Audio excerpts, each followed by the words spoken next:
Gun-Free South Africa wants the police minister's gun amnesty program to succeed, and they know just how we should go about it. The organisation says the opportunity for citizens to hand over illegal firearms with no questions asked will go a long way in lowering gun-related crimes. Now, for more on the story, we're joined now by Adele Kirsten of Gun-Free SA. Thanks very much, Adele, for coming into studio. Thanks, Michelle. So, talk to us about the important, and I suppose it's more effective depending on where you are in the country. I'm thinking of the Cape Flats as a case in point. So you're raising an important point, which is that gun violence looks different in different parts of the country, the number of weapons, and we know from crime stats that it's KZN, Western Cape and Gauteng. So that's where we have the highest levels of gun-related crime. But one of the key conditions for an amnesty is the full amnesty, which means no questions asked. To date, South Africa has never run that kind of amnesty. So under our law, amnesty means indemnity from prosecution for illegal possession. But that would then be premised on the understanding that there's no crime associated with that weapon.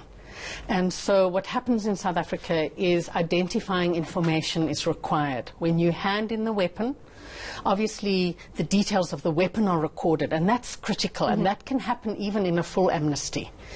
But the person's name, ID. And that's an enormous challenge. And that's going to be a deterrent. And it's a deterrent.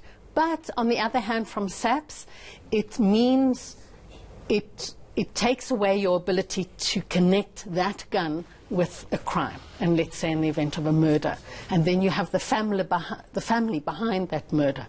So it's a real dilemma, and Gun-Free understands the dilemma. For us, I guess the conversation we're wanting to have with our society and with the minister in particular is, what are the benefits of going that route versus not going that route? And we have examples from Brazil where they went on no questions asked, and over a year they got over 300,000 weapons. This was in 2004, 2005. In Australia, a different situation. It was mainly long guns. In '96, they got over 600,000 weapons handed in. So you need to look at what is your goal. And if your primary goal is to remove illegal weapons from circulation, you need to think of what are the incentives.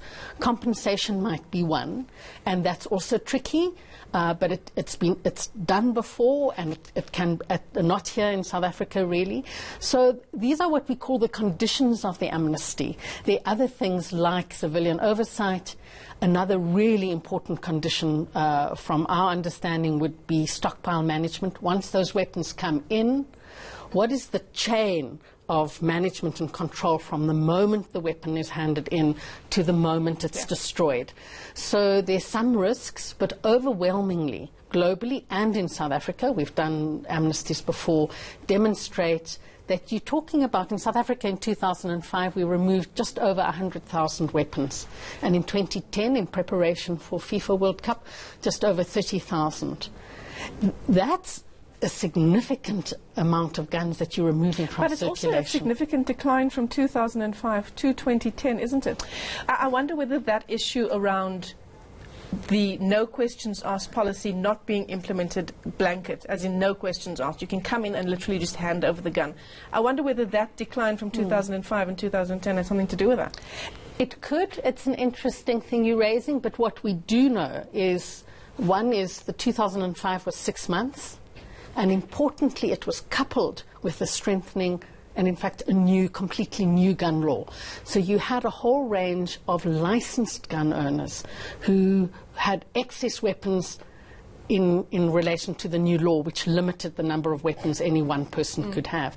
So a lot of it was voluntary surrender, and it's a really important aim of an amnesty, is you want people who have licensed weapons or unauthorized deceased estates, you want them to use the amnesty to hand in their weapons. Because if someone doesn't need a gun or want a weapon, it's at risk for theft. So you want it out the house.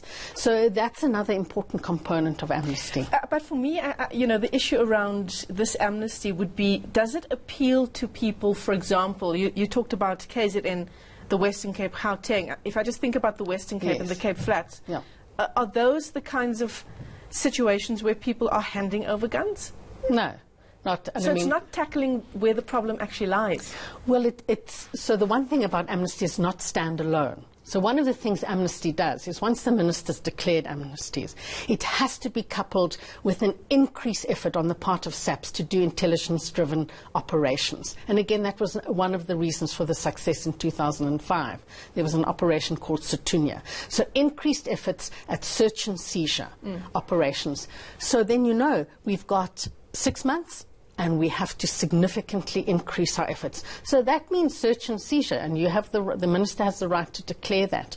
So that's the kind of a bit of a stick approach. So you need a carrot approach of how do you enable people who are in illegal possession of weapons, where there's maybe pressure from the community.